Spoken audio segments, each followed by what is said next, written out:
Coffee पर Kurukshetra show में मेहमानों द्वारा व्यक्त की गई राय और कमेंट्स उनके निजी विचार हैं। मेहमानों की राय को इंडिया टीवी या शो के होस्ट की राय न मानी जाए। इंडिया टीवी का मकसद किसी भी व्यक्ति या वर्ग की भावना को ठेस पहुंचाना नहीं है।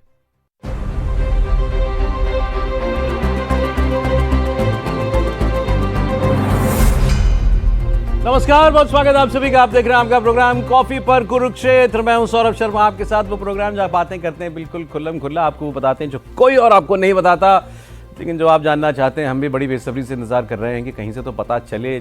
सर दीपक चौरसिया जी प्रोग्राम में आ चुके हैं। सर बहुत स्वागत आपका। हमारे पॉलिटिकल एडिटर देवेंद्र पराशर जी हमारे साथ हैं। एक कुर्सी खाली है, उसी वक्त बताऊंगा जब व्यक्ति आ जाएंगे। आने वाले हैं आज के बहुत खास मेहमान है। एक ही गाना फिट होता है सर इस सिचुएशन पर। अमिताभ बच्चन की पिक्चर, फिल्म का नाम शराबी। इंतहा हो गई इंतजार की, आई ना कोई खबर मेरे यार की। दिल्ली में है मुझे ये यकीन, बेवफा वो नहीं। नहीं वो तो बनना तो है ही, क्या हुई बनना तो है ही, कोई बनेगा। इंतजार की, ये भी गा लो। अब इंतजार किया वैसे तो 24 घंटे का भी नहीं रह गया है, क्योंकि कल 3:30 बजे विधायक दल की बैठक होगी बीजेपी की दिल्ली में। तो आपको घंटे भर में, उसके बाद आधे घंटे में पता चल जाता है तुरंत। उसमें प्रक्रिया ये की गई है कि ऐसे एक क्लोज डोर होगा, मीडिया को पार्टी दफ्तर से बाहर उनके स्टेज वगैरह बनाए जाएंगे, वहाँ पे रखा जाएगा। और क्योंकि दिल्ली बीजेपी का जो दफ्तर है ना, वो छोटा दफ्तर अपेक्षाकृत, वहाँ जो प्रेस कॉन्फ्रेंस रूम है वो छोटा है, तो मुश्किल उसमें 48 लोग एक साथ उनके बैठने की चेयर की व्यवस्था की गई है। वहाँ पे लीडर के नाम लीडर को चुन लिया जाएगा विधायक दल की बैठक में। उसके बाद फिर लीडर क्यों बोलते हुए कि चुन लिया जाएगा विधायक दल की बैठक में? हाँ, लेकिन जो चुनने की प्रक्रिया है सौरभ, सुन लिया जाएगा विधायक दल की बैठक में, बोलिए। नहीं, औपचारिक तौर पर मैंने कहा, लेकिन एक दूसरी चीज की जो चुनने की प्रक्रिया भी है सौरभ, सही मायने में देखें तो वो भी उस प्रक्रिया को फॉलो किया जाता है। पब्लिक परसेप्शन अलग है। पब्लिक परसेप्शन ये है कि अचानक जैसे प्रधानमंत्री मोदी को एक मूड होगा और वो फैसला कर लेंगे, ऐसा होता नहीं। उनका अपना काम करने का जो तरीका है उसमें ये, जैसे इस केस में मैं आपको बताऊं कि जितने स्टेक होल्डर्स हैं, जैसे राष्ट्रीय अध्यक्ष, संगठन महामंत्री, प्रदेश अध्यक्ष, संगठन महामंत्री, गृह मंत्री अमित शाह, इस तरह के जो 5, 6, 7 बड़े लोग हैं, या दिल्ली बीजेपी प्रभारी जिनको पांडा जी, इन सब लोगों से वो एक बार पूछ जरूर लेते हैं कि क्या है, क्या सोच रही है पार्टी, क्या है ग्राउंड पे फीडबैक, क्या है, क्या धारणा है। ये जरूर है कि वो सामने बैठा के फिर डिस्कशन नहीं करेंगे। तो फीडबैक तो आपका लिया ही ना उन्होंने, और आपका फीडबैक टॉप लीडर मान ले, ये कहाँ होता है? अरे मतलब फीडबैक पार्टी के सिस्टम के थ्रू ही आएगा। उस पर फैसला आपका, उसमें 7-8 नाम एक बार हो जाएगा। उन नामों में जो उनको सबसे जस्टिफाइड लगेगा कि हाँ इसके लॉजिक ठीक। अच्छा, उसमें लॉजिक भी पूछते हैं। जैसे मान लीजिए कोई कहे कि पंजाबी कम्युनिटी का होना चाहिए या जाट कम्युनिटी का होना चाहिए, तो अगला सवाल आएगा क्यों? तो भाई इस कम्युनिटी का अगर आप दें तो हरियाणा में फायदा होगा, राजस्थान में फायदा होगा, ये यहाँ फायदा होगा, केजरीवाल को इन्होंने हराया था, इस तरह के तर्क आप देंगे। वैश्य कम्युनिटी को, महिला के बारे में, जिसके बारे में आपको देना है उसमें आप तर्क भी देते हैं। अब पीएम का एक तो अपना तर्क रहा था, उनसे बड़ा वास्ट पॉलिटिकल एक्सपीरियंस अभी बीजेपी में किसके पास है? भाई पिछले 50 साल उन्होंने यही काम किया है, तो उनको तो सब कुछ पता है। अपना लॉजिक, ये सामने वाला भी फीडबैक ले लिया, उसके बाद वो कोई डिसीजन लेते हैं, वो डिसीजन लेके बता फाइनली मतलब प्राइम मिनिस्टर, पार्टी प्रेसिडेंट या होम मिनिस्टर बैठेंगे, 3-4 लोग बैठे हैं, मेरे ख्याल से सौरभ इसमें नौबत नहीं आती कई बार। हाँ, जैसे पूछ लिया ना, मान ली फोन पे मिल के भी आ गया, तो जैसे 7LK में कितने लोग मिलने जाते हैं, कहाँ पता चलेगा आपको? कई बार नहीं पता चलता है। मिल के बैठ के ये नहीं होता है कि उस बैठक में बैठा के पीएम सबसे पूछ रहे हैं, वहां सलाह मशवरा हो रहा है, वो नहीं। लेकिन वो एक नाम जो है फाइनल, वो टॉप से पीएम से ही आता है 100%। या वो कई बार कह देते हैं अच्छा इनमें से देख लीजिए आप कोई? नहीं, वहाँ नाम, एक उदाहरण देके आपको बताऊं कि वो एक तो पहली बात कि उनका नाम सिर्फ उन्हीं के लेवल से आएगा। ओके, ठीक। दूसरा एक केस जैसे उत्तराखंड का आप देखें, उत्तराखंड में त्रिवेंद्र सिंह रावत को हटाया जाना था। उसके बाद संगठन वगैरह की सबकी राय ली गई, वहाँ से नाम आ गया तीरथ सिंह रावत का। तीरथ सिंह रावत का जो एक्सपीरियंस है संगठन में, वो सब चीज़ बहुत ब्राइट था। ये अलग बात है कि वो डिजास्टर साबित हुए। फिर वो फ्लाइट में बैठे, मुख्यमंत्री फ्लाइट में बैठे, उनको एक महिला के जूते दिख गए तो वो बड़ा डिजास्टर साबित हुए। कहानी यही है। उसके बाद जब उनको चेंज करना था, तो हमें सोर्सेज से ये जानकारी मिली कि पीएम का सीधे ये कह रहा था कि भाई पूर्व मुख्यमंत्रियों का क्लब नहीं बनाना है उत्तराखंड को। इस बार ऐसा नाम आप लोग चुनिए जिसको लंबे समय तक रखना हो, और उसमें कोई ज़रूरी नहीं है कि आपका प्रोफाइल कैसा है, पहले आपने क्या किया है, किन चीज़ों किया, इसमें कोई ज़रूरत नहीं है। उसके बाद 3 नाम सामने आए संगठन के मार्फत। एक रितु खंडूरी, दूसरा धन सिंह रावत, तीसरा पुष्कर सिंह धामी। इन तीनों नेताओं के बारे में स्वाभाविक तौर पर प्रधानमंत्री जी उस समय नहीं जानते थे इनके बारे में। भाई ये लोग बहुत यंग लीडर, फिर उनका अपने सिस्टम से उन्होंने पड़ताल करवाई, फिर वो दिल्ली भी आए, मुलाकात हुई। रितु खंडूरी के बारे में था कि संगठन में कोई काम ही उन्होंने नहीं किया है। पुष्कर सिंह धामी का था कि हाँ युवा मोर्चा के अध्यक्ष रहे हैं, उसके बाद प्रदेश टीम में उपाध्यक्ष रहे हैं, विद्यार्थी परिषद रहे, मुख्यमंत्री के साथ काम किया, उनके ओएसडी थे। हाँ, तो इन सारी चीज़ों को लेके उनको लगा कि हाँ ये प्रोफाइल है, बोलने में अच्छे हैं, अच्छी छवि है। तुरंत उनको उसके बाद उनका ये डिसीजन था कि हाँ पुष्कर सिंह धामी को बनाया जाए। तो ऐसा नहीं है कि वो सिर्फ अपने हिसाब से कर लेते, संगठन का फीडबैक तो लेते ही लेते हैं। दिल्ली में भी ले लिया गया है। आपकी लिस्ट कुछ छोटी हुई कि नहीं हुई है सर? आप पहले आपकी सर खबर कोई? नहीं, मैं सिर्फ एक बात देवेंद्र के अंदर जोड़ना चाहता था कि सबसे पहले तो मैं आपको ये बता दूं कि भारतीय जनता पार्टी में पिछले कई सालों से दावेदारी करने की चलन जो है वो खत्म हो चुकी है। आज मैं कई नेताओं से मिला भी जो इसके दावेदार हैं, कुछ से फ़ोन पे बात हुई, 2 नेताओं से मैं मिला, कुछ से फ़ोन पे बात हुई। तो मैंने बोला किसी से मिले? बोले भाई बस इस बात के लिए मिला था कि मुझे जाके आशीर्वाद लेना है और ये कहना है कि साहब मैं जीत गया। तो इतनी बात नेताओं ने की है, बाकी की बात उन्होंने सब हाईकमान के ऊपर छोड़ी हुई है। और दूसरी बात मैं बता दूं कि इस तरह से कोई प्रक्रिया भारतीय जनता पार्टी में पहले भी नहीं होती थी। पहले भी पूरा फीडबैक लिया जाता था, एक स्वॉट एनालिसिस हर कैंडिडेट का किया जाता है। इसके अलावा एक ड्यू डिलीजेंस किया जाता है कि एडमिनिस्ट्रेटर कैसा है, इसके ऊपर किस किस तरह के आरोप लगे हैं, पूरा बैकग्राउंड क्या है, सोशल प्रोफाइल क्या है, किसकी मतलब एलिगेशन भी राजनीति में हर तरह के लगते रहते हैं ना। तो उसका एक वे भी होता है कि क्या इसके प्रोज है, क्या इसके कॉन्स है, दोनों को देखा जाता है, दोनों को मिलाया जाता है। और परंपरागत भारतीय जनता पार्टी में डिसीजन उसी के आधार पर होता है। सर कुर्सी पुकार रही है कि कुर्सी पुकार हमारे रही है। मेरे जी हाँ, मेहमान आ बिल्कुल, गए। इस कुर्सी से जो है बिस्सी हमारे साथ हैं। बहुत स्वागत सर, भारतीय जनता पार्टी के बहुत स्वागत सर, बहुत सीनियर लीडर हैं दिल्ली के। सर बहुत स्वागत सर, बैठे सर। प्रणाम सर। और काश ऐसा हो कि कल मोहन जी का ही नाम मोहन जी दिल्ली में बीजेपी के सबसे सीनियर नेताओं में से एक हैं।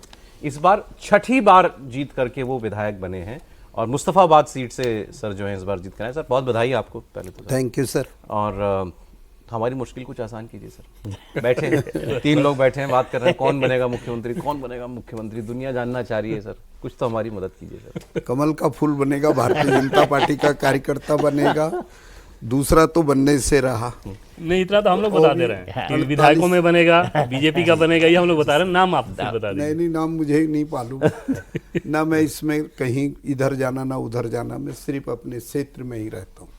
मोहन जी लेकिन आदेश आपके नाम का हुआ तो हो सकता है। कहाँ मेरा जैसा साधारण आदमी किस प्रकार से ऐसा हो सकता है? अरे साधारण आदमी खूब बनते हैं बीजेपी के अंदर। मोदी जी के दौर में तो साधारण आदमी के दौर में तो खूब बने। मोदी जी के दौर में तो सारे साधारण आदमी मुख्यमंत्री बन रहे हैं। तो मेरे को तो ऐसा तो नहीं लगता। नहीं 48 में से कोई भी हो सकता है ना। हाँ निश्चित रूप से 48 में तो से आप होगा। 48 में से एक है। हाँ 48 में से मैं एक हूँ, लेकिन सीएम का कैंडिडेट नहीं। आप क्यों अपने आप को इसमें इस दौड़ में नहीं मानते? नहीं, ये मेरी पार्टी को तय करना है, मोदी जी को करना है। जो भी बने इस बार दिल्ली का मुख्यमंत्री बने तो निश्चित रूप से स्ट्रॉन्ग डिसीजन वाला मिले। अच्छा। और दिल्ली के विकास के लिए जिस प्रकार से हमने 27 साल के बाद हम आए हैं, तो ऐसा व्यक्ति आए जो तुरंत डिसीजन डिसिसिव आदमी होना चाहिए। बिल्कुल। कास्ट लिस्ट वाला फैक्टर पे ध्यान देने की जरूरत है क्या कि पंजाबी बने कि बनिया बने कि? मेरे को लगता है ऐसा दिल्ली में नहीं होना चाहिए। दिल्ली में तो सर्वजातीय लोग निवास करते हैं और मेन दिल्ली के लोगों ने जो हमको वोट दिया है वो दिल्ली की दुर्दशा को देख करके दशा को सुधारने के लिए वोट दिया है, ऐसा मैं मानता हूँ। ठीक है, लेकिन आपको मैं एक छोटा सा एक उदाहरण देता हूँ। मोहन जी सामने बैठे हैं तो सब जानते ही हैं। ये पार्टी का जो तरीका है, इस पार्टी का काम करने का, कि कार्यकर्ता की आवाज़ कैसे सुनी जाती है। मोहन जी उसके प्रत्यक्ष उदाहरण हमारे सामने है। सर डोंट माइंड, मैं थोड़ा सा आपके बारे में अगर बता दूं तो मोहन जी 5 बार जीते करावल नगर से, 5 बार जीत करके। आप सोचिए 5 बार जो आदमी एक जगह से जीता हुआ हो, अब उनका टिकट बदल, मोहन उस सीट पर किसी और को टिकट दे दिया गया, कपिल मिश्रा जी को टिकट दे दिया गया था। और एक कार्यकर्ता की आवाज़ निकली मन से कि भाई पार्टी को देखना चाहिए। उसी रात, उसी सेम डे रात में टिकट हो गया कि ठीक है अब मोहन जी यहाँ से तो हमने कपिल जी को टिकट दे दिया है, आप मुस्तफाबाद से लड़िए। होता नहीं है आमतौर पर ये। और आपने अपनी आवाज़ बोल्डली उठाई थी और पार्टी ने उसका सम्मान किया और फिर आपने कमाल किया, आप मुस्तफाबाद जीत के आए। 40% मुस्लिम कॉन्स्टिट्यूंसी। अब बिस साहब कह देंगे वोट तो हमें हर कम्युनिटी ने दिया, हम जानते हैं किसने दिया है। तो वो 60 में से सीट निकाल कर ले आना लेकिन सौरभ, बहुत बड़ी बात थी सर। 17,000 वोट से जीते मुस्तफाबाद, जहां 40% मैंने आपको बताया मुस्लिम पॉपुलेशन है। आम आदमी पार्टी के आदिल अहमद खान को मिले 67,000 कुछ वोट, आपको मिले 85,000 कुछ वोट। पर सीट तो बहुत टफ थी आपकी। बिल्कुल बिल्कुल बहुत टफ थी। और लेकिन मुझे वहाँ फ़ायदा क्या हुआ, मैं 1998 से लेकर के 2008 तक मैं वहाँ का एमएलए था। अच्छा। और एमएलए रहने के बाद जो मैंने डेवलपमेंट किया वहाँ, वो लोगों को याद था कि ये व्यक्ति ऐसा काम करता है। और उस समय में काम करना और अब में काम करने में बहुत बड़ा अंतर है। वहाँ अनऑथराइज सारी की सारी कॉलोनियाँ अनऑथराइज हैं, और अनऑथराइज कॉलोनियों के होने के बावजूद वहाँ डेवलपमेंट करना बहुत बड़ी मुश्किल और टेढ़ी खीर मैं मानता हूँ। लेकिन निश्चित रूप से विकास करना मेरा लक्ष्य था। जहाँ बिजली नहीं हो, जहाँ पानी नहीं हो, जहाँ सड़कें नहीं हो, जहाँ स्कूल नहीं हो, जहाँ हॉस्पिटल ना हो, तो इनका निर्माण करने में मुझे वो लोगों को याद था। जी, वो याद आज भी लोगों को। और तब भी आप नहीं कह रहे कि मैं इस लिस्ट में हूँ, जो हम बना रहे हैं लिस्ट कौन हो और सकता है। टिकट के लिए भी जितनी विनम्रता से आप बता रहे हैं या जो सामने आया, उतनी विनम्रता से इन्होंने नहीं कही होगी। नहीं कही थी। अब वो तो मैं क्या कहूँ, धमक के साथ। बिल्कुल धमक के साथ बहुत बोल्डली अपनी बात कही थी कि भाई पार्टी को विचार करना चाहिए, नहीं तो इन सीटों पर असर पड़ सकता है। और आपको याद है, एक ही मतलब तीसरी सीट में सिर्फ एक कैंडिडेट था जो मोहन सिंह बिस्जी से। मैंने कहा ना, हाँ, एक नाम आया था उस, तो मुझे याद है। सर, आप ये नाम बदलने के चक्कर में लेकिन आप कहाँ पड़ गए कि मुस्तफाबाद का नाम शिवपुरी या शिवनगर कुछ कर देंगे? सर, मैं आपसे एक विनम्र निवेदन करना चाहता हूँ। जहाँ 58% एक जाति के लोगों का निवास स्थान हो और दूसरी ओर 42% लोग हों, तो लोगों की जो डिमांड थी निश्चित रूप से वो होना चाहिए। यदि बहुसंख्यक के रूप में ये लोग रहते हैं तो होने में क्या दिक्कत है? नाम से क्या होगा? क्यों नहीं होना चाहिए? But what will change? नाम से क्या बदलेगा? उसमें क्या है?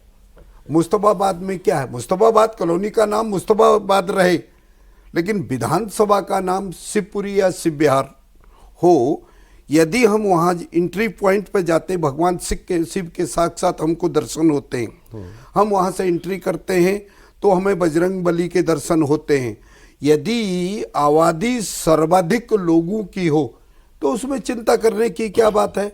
मैं मुस्तफाबाद से मुझे कोई एलर्जी नहीं। ठीक है सर, अब ये अगर यही लॉजिक कौन बनेगा सीएम, इस पर लागू कर दिया जाए कि भाई जिसकी सबसे ज्यादा आबादी दिल्ली में उसका चीफ मिनिस्टर बनाओ, तो पंजाबी बोलेंगे हमारा चीफ मिनिस्टर बने, पूर्वांचली बोलेंगे हमारा चीफ मिनिस्टर बने। ये तो पार्टी को तय करना मैं है। लॉजिक की बात कर रहा हूं सर।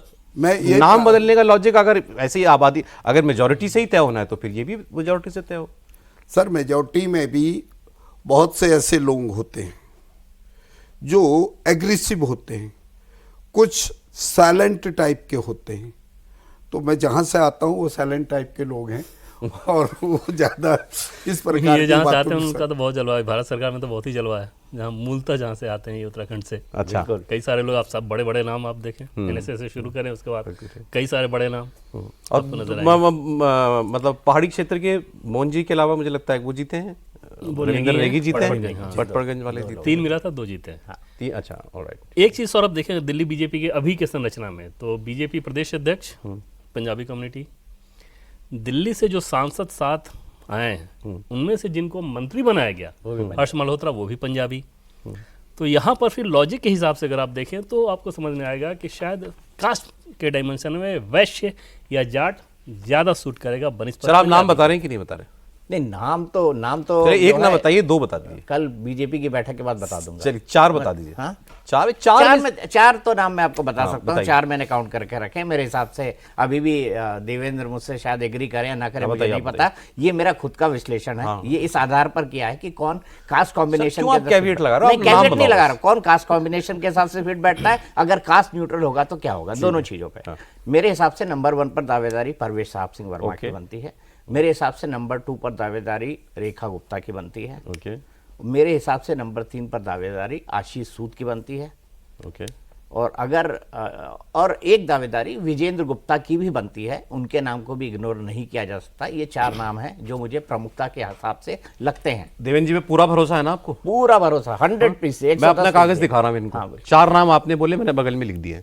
ये 4 नाम जो मैं लिख के लाया था, देख लीजिए।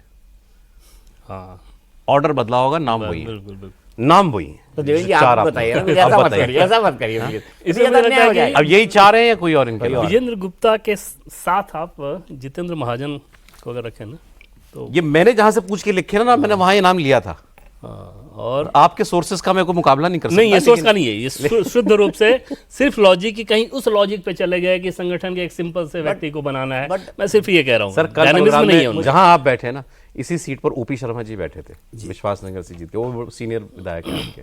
तो यही धृष्टता हमने उनके सामने कर ली थी ये आपके सामने बैठे हैं, लेकिन नाम हम कुछ डिस्कस करें। सर ये 4 नाम मुफीद हैं, ठीक है? मैं ये नहीं कह सकता हूँ, लेकिन इनमें से जो भी बनेगा कमल का फूल वाला बनेगा। पर इनमें से ही बनेगा, आप ये कह रहे हैं? नहीं, मैंने ये नहीं कहा। इनकी दावेदारी कैसी है? नहीं, पार्टी हाईकमान तय करेगी कौन सा व्यक्ति बने, कौन नहीं बने। मुझे जो सर सेंस मिली है वो ये है, मैं एक बात बता देता हूँ, वो ये कि परवेश जी बहुत जबरदस्त तरीके से लगे हुए हैं, कोई भी लगेगा। और बहुत सारा प्लस पॉइंट है उनके हाँ, नाम और में। परवेश जी की दावेदारी मजबूत भी बहुत है, माइनस की मैं बात नहीं करता, but is a very strong candidate, इसमें कोई शक बिल्कुल नहीं। नंबर 1 पे वही क्योंकि है। कुछ लोगों ने जो बोलना शुरू किया ना कि नहीं परवेश जी आउट हो गए, नहीं, तो पहले ऐसा दिन नहीं से मुझे फ्रंट sense मिली। रनर के तौर पे तो आप देखें पहले दिन से कि भाई जायंट किलर हैं। अरविंद केजरीवाल को हराना, इसमें सौरभ कोई दो राय नहीं कि अरविंद केजरीवाल को प्रवेश वर्मा के अलावा कोई और नहीं हरा सकता था, जिस तरीके से उन्होंने चुनाव लड़ा और जितनी ताकत लगाई थी उन्होंने। और बिल्कुल। और सौरभ, दूसरा मेरे को- दूसरा मतलब अगर सारे पैरामीटर्स को देखा जाए तो शायद रेखा जी की उम्मीद दावेदारी बहुत मजबूत है, लेकिन महिला हैं, वैश्य समाज से हैं, महिला होना ही अपने आप में बहुत बड़ी वो बात है। और कुछ बड़े नेता हैं ना, जैसे अगर नाम लेके भी मैं बताऊं कि पार्टी के राष्ट्रीय महासचिव जैसे सुनील बंसल हैं, केंद्रीय मंत्री धर्मेंद्र प्रधान हैं, इन सब नेताओं के साथ भी ये काम कर चुकी हैं और इन सबका ये मानना है कि ये अच्छा काम करती हैं। तो वो एक छवि बड़ा मायने रखती है कि बड़े लीडर आपको अच्छे तरीके से जाने तो फिर फीडबैक सही जाए। लेकिन आशीष जी और विजेंद्र जी वो भी बहुत होपफुल हैं, ऐसा मुझे बताया आशीष गया। सूद जी के बारे में जैसे मैं आपको बताऊं कि पार्टी के राष्ट्रीय अध्यक्ष जेपी नड्डा और बीएल संतोष जी, इन दोनों ने उनके कार्यशैली को देखा है और समझ सकते हैं कि इतने 2 बड़े नेता अगर आपके साथ उनके साथ आप काम कर रहे हो, जम्मू कश्मीर और गोवा में प्रभारी के तौर पे डे टू डे एक्टिविटी में इन्वॉल्व हो रहे हो, विद्यार्थी परिषद से डूसू के प्रेसिडेंट रहे, वहाँ से पॉलिटिक्स शुरू, बहुत अच्छी छवि के, अच्छा बोलना, अच्छा बातचीत करना सब आता है, तो उसमें अपने आप में एक बड़ी दावेदारी हो जाती है। उसमें निगेटिव पॉइंट में सिर्फ यही आएगा कि क्या 2 चीज़, एक तो ये कि फिर पंजाबी ही आपको देना है, दूसरी चीज़ कि एक खटका वहाँ मुझे होता है कि जब प्रदेश अध्यक्ष बनना था पंजाबी कम्युनिटी से तो सबसे ऑब्वियस नाम वो थे उनकी उस समय। वीरेंद्र सचदेवा, आज उन्होंने बहुत अच्छा परफॉर्म किया, लेकिन उस समय कोई ऐसा बड़ा वो नाम नहीं थे। वीरेंद्र सचदेवा तब प्रदेश के महामंत्री बन जाते तो अपने आप में बड़ी बात होती। उनको कार्यकारी अध्यक्ष बनाया गया आशीष सूद पे तरजीह देके, मतलब पार्टी का कोई ऐसा बड़ा नेता होगा जो आपको नहीं चाहता, नहीं चाह रहा होगा। अब वो बड़ा नेता 2 फैक्टर हो सकते हैं कि नहीं चाहा होगा इस लिहाज से कि अगर आपको उस लायक नहीं समझ रहा हो, या नहीं चाहा होगा अगर इस लिहाज से कि इसको आगे हमको मुख्यमंत्री बनाना है, चुनाव लड़ाना है, क्योंकि वीरेंद्र सचदेवा का चुनाव नहीं लड़ाया गया, तो वो तर्क होगा तो अलग बात है। ठीक है, अन्यथा कोई निगेटिव कमोबेश आपने मतलब इसमें एक ही नाम आपने ऐड किया, जितेंद्र महाजन जी। हाँ, और विजेंद्र गुप्ता पे थोड़ा सा मुझे डाउट लगता है। डाउट लगता है। अब मैं सिर्फ एक बात जोड़ना चाहता था आशीष सूद जी के बारे में। आशीष सूद जब डीयू का इलेक्शन लड़ते थे तो जेपी नड्डा संगठन में होते थे, इलेक्शन लड़ाते थे, और वो हिमाचल प्रदेश से बकायदा डीयू के छात्र संघ का इलेक्शन लड़ाने के लिए आशीष सूद जी को आया करते थे। मैं डीयू के उन रिपोर्टर्स की बात कर रहा हूँ जिन्होंने इस दोनों की कॉम्बिनेशन को देखा है। तो वो तो विद्यार्थी ये परिषद में भी संगठन ये में भी होते ये भी एक रिलेशनशिप है। लेकिन एक चीज मैं यहाँ पर कहना चाहूँगा, मुझे ये लगता है कि कोई बहुत लो प्रोफाइल इंसान जो बहुत कम जानने वाला हो दिल्ली में, उसको मुख्यमंत्री बनाने की चाह शायद भारतीय जनता पार्टी ना सर करे। ये तो आप जरूर बता सकते हैं हमें कि क्यों इतना डिले क्यों है इसमें, लोग यही पूछ रहे हैं। आम आदमी पार्टी वाले रोज पूछते हैं, आतिशी जी ने पूछा एक्स सीएम है, क्या भाई आपके अंदर कोई लड़ाई झगड़ा है क्या, क्यों नहीं नाम तय हो पा रहा है? नहीं तय होगा, लेकिन जिस प्रकार से रेल हादसा हुआ उसके बाद क्योंकि उसका टाइमिंग पहले फिक्स था, उसके बाद उस टाइम को चेंज कर दिया, ये बहुत बड़ी एक ट्रेजेडी थी इसलिए। लेकिन अब हो जाएगा 1-2 दिन में। सर फोन आने शुरू हो गए लोगों के? नहीं, हमें कोई फोन अभी विधायक दल की बैठक के लिए अभी भी समय फोन नहीं आया ना? नहीं, आप लोग बिल्कुल नहीं सोचिए आया। सर। विधायक दल की बैठक के लिए भी फोन नहीं आया? बिल्कुल समय भी नहीं नहीं आया। टाइम हमारे पास आ गया कि 3:30 बजे मीटिंग हाँ, लेकिन आधिकारिक तौर पर नहीं, पार्टी ने मुझे नहीं बताया। आधिकारिक तौर पे अभी तक फोन नहीं आया। जो बात सत्य है वो मैं सत्य कहूँगा। एक चीज तो और वो थी- वाला परसों दिल्ली में रहने वाला फोन आ गया आपको? नहीं, मुझे ये भी नहीं कहा। तो एक चीज की जैसे हमें ये जानकारी मिली कि 7, 8, 10 नेताओं को ये बोला गया था कि आप दिल्ली में रहें। दिल्ली में रहेंगे। तो क्या उसमें से आपके नहीं, पास निश्चित वो रूप से उसमें फोन तो जरूर आया, वो भी कार्यालय से आया। ये बात सही है कि आप बाहर ना जाएं। Thank you sir, Thanks, sir. Thank you sir. या किसी ने तो ये बोला ये बात कि भाई हाँ नहीं, वो फोन आया फिर था कि दिल्ली में रहना। दिल्ली में बिल्कुल निश्चित रूप से उस दिन कोई ऐसा वो मत करना, लेकिन ये भी फोन आया सुबह सुबह जिस प्रकार की ट्रेजेडी हुई कि कोई भी पार्टिसिपेट आपने नहीं करना है। ये सर बात उस फोन का सही क्या है। मतलब हुआ सर, जो आया था कि दिल्ली में रहना? उन्होंने कहा हो सकता है व्यस्तता में, जैसे मैं सुबह से लेकर शाम तक घूमता रहता हूँ, और अभी आप करावल नगर से आप पता कर लीजिएगा, जहाँ पानी नहीं आता होगा, जहाँ लोग पानी से वो उनको बिस्लरी वाटर खरीदने के लिए मजबूर करना पड़ रहा था, मैंने पूरे एरिया में गंगा जल चालू करा दिया। सर सवाल आपने ठीक से सुना ना, इनका सवाल के दो हिस्से थे। फोन आया, और क्या फोन 7-8 लोगों को ही आया? नहीं, मुझे या नहीं सब मालूम 48 को आया? 7-8 लोगों को ये मैं बता आया रहा कि हूँ। नहीं ये आया। मैं बता रहा हूँ कि 7-8 लोगों को ही आया। ये सब वो नाम है जिनको भूमिका के लिए, जिनका आप कह सकते हैं शॉर्ट लिस्टेड कैंडिडेट के तौर पे अगर आप देखें। मुझे नहीं मालूम। ये खबर दोनों दे रहे चीज हैं। ये खबर दे रहे हैं सर। दोनों चीज की, मुख्यमंत्री के लिए भी और स्पीकर के लिए भी, इन दोनों के लिए शॉर्ट लिस्टेड यही 7-8 नाम है। मेरी जो आप जानकारी पहले है- बता दें, मुझे कहता करावल नगर के लड्डू लाते हो या मुस्तफाबाद के, भाई, मुस्तफाबाद के अब लड्डू, सॉरी मुस्तफाबाद से मैं मुस्तफाबाद मिले के लड्डू लाने चाहिए थे सर आपको। वैसे जब तक अभी विधानसभा का अभी 25 तक मैं एमएलए हूँ, तब तक हाँ, करावल तब नगर तक से करावल। मैं अभी दोनों भी ही आपके हैं MLA सर। हाँ, और इधर से मैं अभी दोनों लगे हुए हैं ना सर, दोनों लगे हुए हैं। जी जी तो सर लड्डू कंफर्म है? बिल्कुल कंफर्म है आपकी लड्डू। ये नहीं किसी पद की नहीं, पद लेकिन वाले। नहीं पद वाले ही लड्डू खाए। देखिए मैं इतना गारंटी कर सकता हूँ, कोई भी पद हो, लेकिन मोहन सिंह बिष्ट जी पद के लड्डू हमको जरूर खिलाएंगे सौरभ, पक्का, क्योंकि 100%। ये पक्का है ये पक्का है। तो ये मतलब 7 में से एक है मोहन जी? साथ में दिल्ली में 7 मंत्री बन सकते हैं। 9 में से एक है। मुख्यमंत्री को मिला के 7। एक मिनट, एक स्पीकर स्पीकर, 8। एक डिप्टी डिप्टी स्पीकर, स्पीकर। एक अगर डिप्टी डिप्टी स्पीकर स्पीकर बनाना चाहे 9 तो में से 7 एक है। और 2 9, तो वो 9 में से मोहन 9 जी में एक से एक है। है ये। ये शर्त ही आप मुझसे लिख लीजिए। हाँ, मतलब उसमें कोई doubt थोड़ा नहीं बहुत तो मेरे को भी लॉजिक और एक्चुअली भारतीय मोहन जी जनता की पार्टी सीनियरिटी देख करके लोग स्पीकर के पद के बारे में ज्यादा बात कर रहे हैं। स्पीकर भी मजबूत आदमी चाहिए। ये तो इसमें और कोई दो राय नहीं। सीनियर एक सीनियरिटी होनी 22 की चाहिए। संख्या उधर भी है, आम आदमी पार्टी के पास 22 का आप नंबर हल्के में नहीं ले कोई सकते। आपके बराबर है सर? 6 जीता हुआ या ज्यादा जीता हुआ? नहीं कोई नहीं। कोई नहीं है आप में। उधर तो होने का मतलब ही नहीं। खैर उधर तो मेरे सामने आए सब। विजेंद्र जी के होंगे मेरे ख्याल से 5। नहीं, मेरे ख्याल से 1998 के बाद 3 है, तीसरी- बीजेपी का तीन ही है, तीसरा, विजेंद्र के 3 है। 3, तो आप हाँ। सबसे सीनियर हो। ओपी जी के भी ओपी 3 है। ओपी चार, ओपी 4 चौथी। 5 चौथी चार। नहीं, चौथी पार्टी। अच्छा। और मैं आपको एक बात और बता दूं, मोहन सिंह बिष्ट जी सिर्फ 2015 को छोड़ के हर चुनाव जीते, सिर्फ 2015 को छोड़ के। क्योंकि आप वोटर्स के बीच में भी थे। क्या ये नैरेटिव भी चला कि अगर महिला वोटर्स को तब खुश रखा जा सकता है कि महिला मुख्यमंत्री दिया जाए, या कोई फैक्टर नहीं नहीं है? ऐसा कुछ नहीं। यहाँ पर तो मोदी जी के नाम से टोटल वोटिंग हुई है, और मोदी जी की जो बातें उन्होंने कही उसको गारंटी समझ करके लोगों ने भारतीय जनता पार्टी को पोल किया है। और अमित शाह जी की जो जनसभा हुई है उसके आधार पर मुझे बहुत अच्छी वोटिंग हुई है मेरे एरिया के। केजरीवाल को सर क्यों, उनकी बात पर क्यों नहीं इस बार यकीन किया जनता ने आपके साथ? केजरीवाल साहब का जिस प्रकार का रवैया रहा, केजरीवाल साहब अपने आप को दिल्ली का बादशाह समझते थे। दिल्ली के लोगों के लिए जो करना था वो उन्होंने नहीं किया।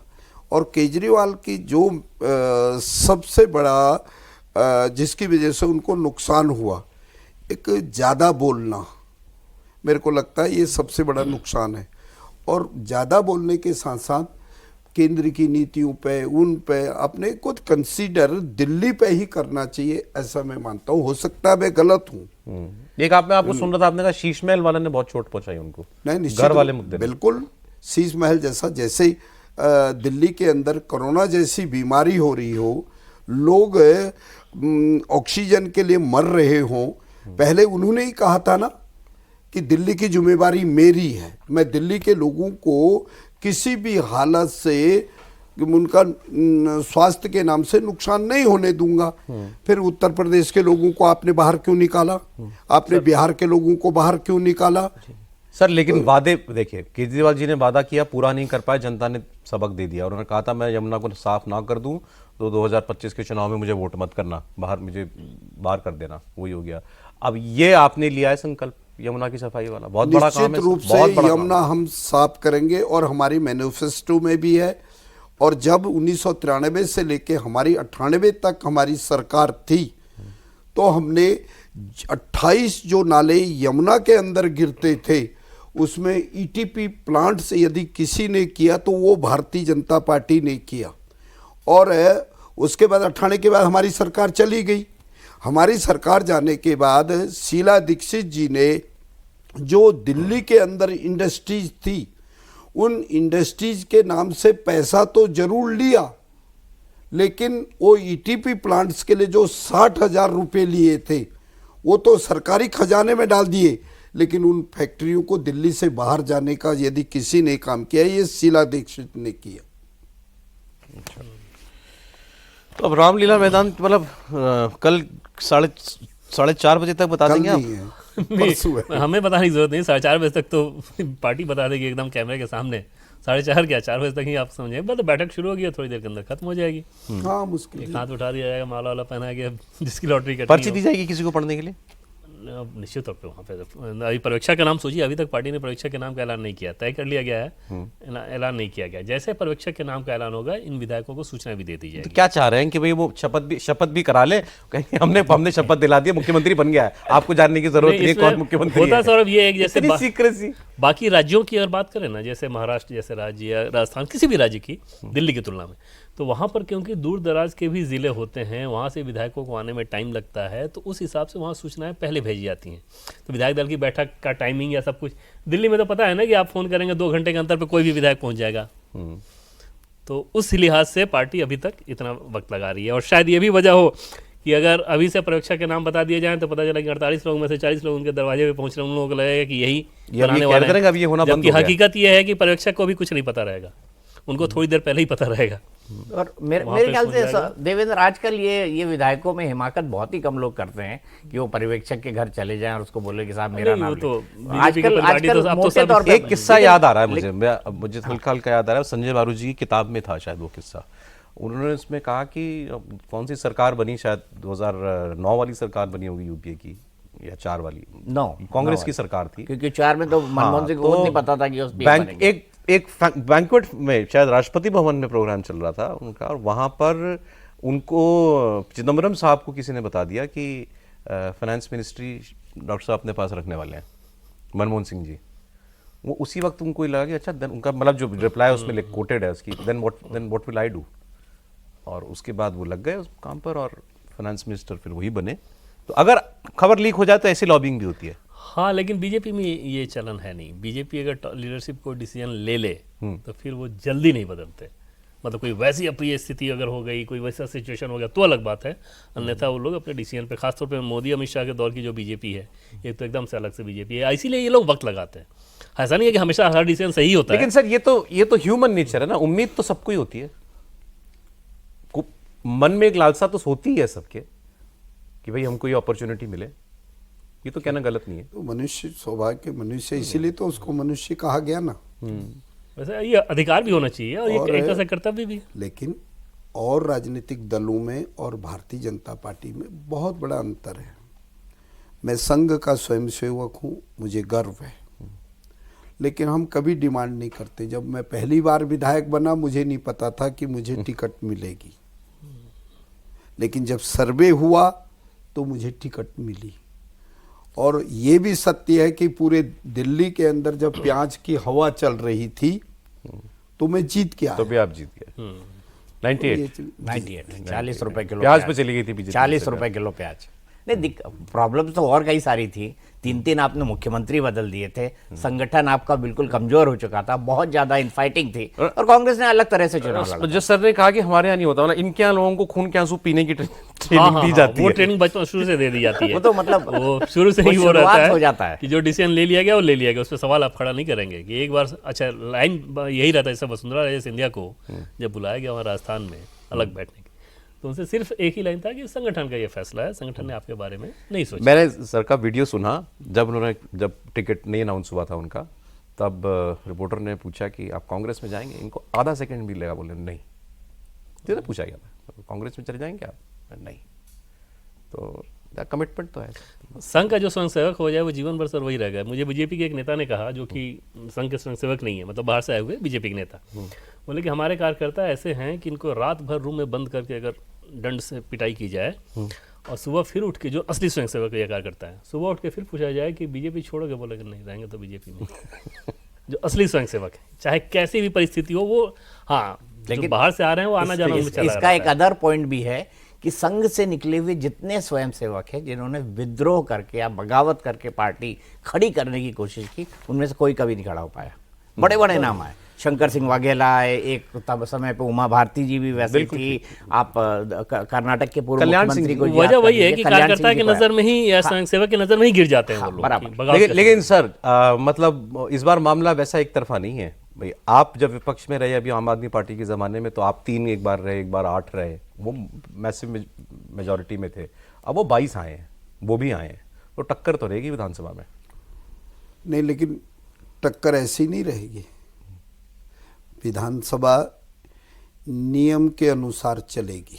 वो भी नियम से ही मार्शल बुलाते थे आप लोगों को बाहर ले जाने के लिए। ये बात है, तो अपनी मेजॉरिटी का नाजायज फायदा उठाते थे। सदन आखिर है किस लिए? सदन में मेंबर यदि चुन करके जाता है तो उसको अपनी बात रखनी चाहिए अपने क्षेत्र की। जब उनका गला ही घोंट दिया जाए तो मेरे को लगता है इससे बड़ी नाइंसाफी कोई नहीं होती। हम 15 साल शीला जी की सरकार में भी रहे, कभी इस प्रकार का व्यवहार हमारे साथ प्राइम मिनिस्टर ने बोला कि हम पहले सेशन में आती सबसे सीएजी की रिपोर्ट रखेंगे। हाँ, निश्चित रूप से। मतलब आपका पहला फोकस है इनके करप्शन के आरोप लगाना इन पे? नहीं, आरोप नहीं लगाना, हमने नहीं लगाया, सीएजी ने दिया। जो है उन पर चर्चा करेंगे। कौन सा सीएम ये बेहतर करेगा, जाट कम्युनिटी का या वैश्य कम्युनिटी का? ये मैं नहीं कह सकता कौन है, कमल का फूल वाला जरूर करेगा। पहाड़ी क्यों नहीं कर सकता भाई? सुटेबल कौन है? वैश्य मतलब इनका छोड़ चुका। नहीं, मैं कमल का फूल वाला सुटेबल होगा। नहीं, आपने एक क्राइटेरिया बताया कि वो तुरंत फैसला लेना, कड़क फैसला लेने वाला होना चाहिए। बिल्कुल, ये होना चाहिए और आज ये आवश्यकता है। दिल्ली के लोगों को जिस प्रकार से 11 साल तक केजरीवाल साहब ने मूर्ख बनाया, अब दिल्ली की जनता को लगना चाहिए कि एक ऐसा व्यक्ति आ गया है जो एट द स्पॉट डिसीजन लेवे और दिल्ली के हित में करे। लेकिन मतलब डायनेमिक होना चाहिए। एक ऐसा नहीं, मान लिया आपको कितना टाइम लगता है फैसला लेने में? कोई नहीं, मेरे को कुछ नहीं लगता। मेरा दिमाग जो करता है, मेरा दिल जो करेगा, मैं वो वैसा ही चाहिए ना। और संघ के स्वयंसेवक हैं ही, बार बार जीते ही सबसे सीनियर है ही, सबसे सीनियर है ही, 6 बार के विधायक हैं।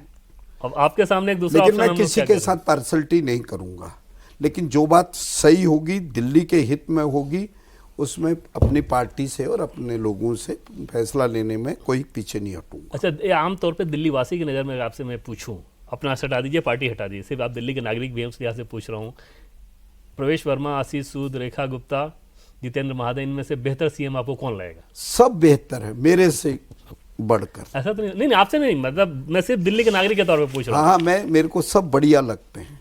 जब परफॉर्मेंस करेंगे तो पता लगेगा कौन बेहतर है। इनमें से किसी का ट्रैक रिकॉर्ड तभी ऐसा है रिजल्ट नहीं। तो मान लिया मैं आपके स्टूडियो में बैठा हूँ, आप मुझसे प्रश्न पूछ रहे हैं, बहुत सी चीजें कुदेरने का प्रयास कर रहे हैं, लेकिन जो मुझे कहना है वो तो मैं कहूँ। मोहन जी अगर सीएम बने तो पार्टी को गर्व होगा जी, बोले? नहीं, मैं ये ऐसा काम करेंगे?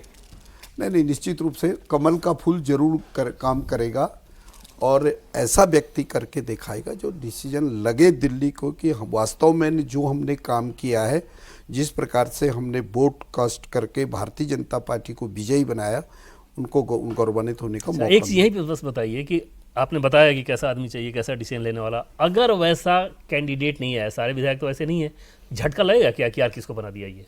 नहीं, ऐसा कुछ नहीं, पार्टी ने जो डिसीजन ले लिया, लेकिन अंदर तो झटका लगेगा ना कि यार नहीं, क्या हो गया? झटका बिल्कुल नहीं लगेगा। पार्टी ने, मेरी पार्टी बहुत बड़ी पार्टी है और विश्व की नंबर 1 पार्टी है। इन्होंने किसी के बारे में यदि फैसला लिया है तो बहुत सोच और विचार के लिए, मैं तो उनके पाँव की धूली के तीरथ सिंह रावत के बारे में भी तो फैसला लिया ही गया था। मतलब डिसीजन गलत भी होता है, ज्यादातर सही होते हैं, लेकिन कई सारे डिसीजन तो गलत भी होते हैं, तो खराब तो लगेगा ना कि यार ये किसको बना दिया गया, तो गलत चला गया। अब ये तो जब समय आएगा तब पता लगेगा। पर देखिए, मैं आपके लिए एक टॉप 9 लिस्ट बना के आया था। हाँ प्लीज बताऊं? तो टॉप 9 में मैंने जो बनाए थे, जो मेरे को अपने विश्लेषण और जानकारी के आधार पर लगे कि कौन सूटेबल बैठते हैं। टोटल 9 पद हैं, इसमें से 1-2 इधर उधर हो सकते हैं, बाकी मेरे हिसाब से वैसे। अच्छा, आप 9 पोस्ट की लिस्ट बना के लाए हैं? मैं 9 पोस्ट की लिस्ट बनाया हूँ। मुख्यमंत्री मेरे ख्याल से इनमें से ही एक बनेगा। ठीक है, तो मैं लिख के रखा। हाँ, तो लिख लीजिए आप चाहे तो। मैंने इनको नवरत्न नाम दिया था। अब देखिए हाँ, ठीक, थोड़ा आपके- पत्रकारों का काम है कि मतलब कुछ ना कुछ एक चीज जानकारी। और सौरभ, बड़ा इंटरेस्टिंग चल दीपक रहा है जी के कि नवरत्न दो में डिप्टी सीएम को लिख लेकर बहुत चर्चा चल रही है। दो डिप्टी सीएम। हालांकि एक बड़े नेता ने मना किया था हमें, लेकिन हाँ, मतलब चर्चा में, सिर्फ चर्चा लेकिन, के लेकिन टोटल 6 होंगे तो 9 में ही। 6 मंत्री होंगे, उसमें से 2 डिप्टी दिवाली सीएम समय कैसे हो गया, आप संभव? नवरत्न हाँ बताइए ठीक है, मैं बता देता हूँ। महिलाओं से शुरू करता हूँ, ऑर्डर नहीं है इसमें। रेखा गुप्ता, शिखा राय, प्रवेश वर्मा, सतीश उपाध्याय, आशीष सूद, पवन शर्मा, मोहन सिंह बिष्ट, रवि नेगी और विजेंद्र गुप्ता। अब इसमें 2 पहाड़ी हैं। 2 ब्राह्मण 2 पहाड़ी दो में से एक ही होना है, हाँ, तो दोनों नहीं हो सकता। उसमें फिर मोहन सिंह बिष्ट पहाड़ी कैंडिडेट ये रखिए, पूर्वांचल का एक भी नाम नहीं है। ठीक, तो 9 नाम पूर्वांचल का आपने नाम ले लिए। संभव नहीं नहीं है, सर, 9 पूर्वांचल नाम, का ही होगा। 9 नाम आपने ले लिए। मैंने कहा 5 भी बन जाए मेरे भाई। दीपक जी ने 9 लोगों की लिस्ट दी है कि इसमें स्पीकर, डिप्टी सीएम, मुख्यमंत्री और बाकी 6 मंत्री, ये सब जो है इसके अंदर एडजस्ट हो सकते हैं। और ये भी उन्होंने हो कहा कि सकते इसमें से- हैं, मैं- हाँ, ऑब्वियसली हो सकते हैं। एक आध नाम इधर उधर होगा, ये भी आपने कहा। मोहन जी का भी नाम इसके अंदर है। तो 9 नाम आपने लिए हैं। 48 - 9 कितने हो गए सर? 48 - 9 कितने हो गए सर? 37, 39। 39। तो बाकी जो 39 है मुझे फोन करें, मैं इनका नंबर दूंगा आपको। बाकी 39 के नाम एक बड़ा इन्होंने नाम क्यों सिरसा नहीं जी, मंत्री होंगे ही होंगे वो, एक पूर्वांचल से और एक अब आप मनजिंदर सिंह अब सिरसा। आप फोन उठाइए बस आज, बाकी 39 के जो है। ठीक है। बहुत शुक्रिया सर, आप प्रोग्राम में आए, बहुत अच्छा लगा Thank you, सर। sir. बहुत शुक्रिया दीपक जी, सर भूल चूक। अरे क्या देवेंद्र, बहुत शुक्रिया आपका।